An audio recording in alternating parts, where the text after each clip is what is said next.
বিয়ের পর একটা মেয়ের জীবন অনেক বদলে যায়। নিজের ঘর, নিজের মানুষ, নিজের অভ্যাস সবকিছু ছেড়ে সে একটা নতুন পরিবারে যায়।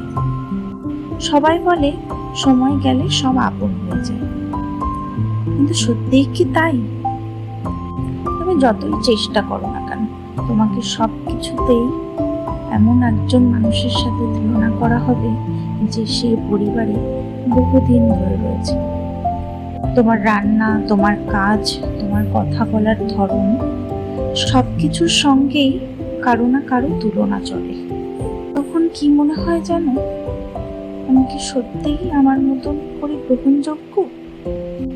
একটা মেয়ে শুধু চায় একটু স্বীকৃতি, একটু আপন করে নেয়া। এটা শোনার সুযোগ তুমি যেমন তেমন ভাবেই চলো।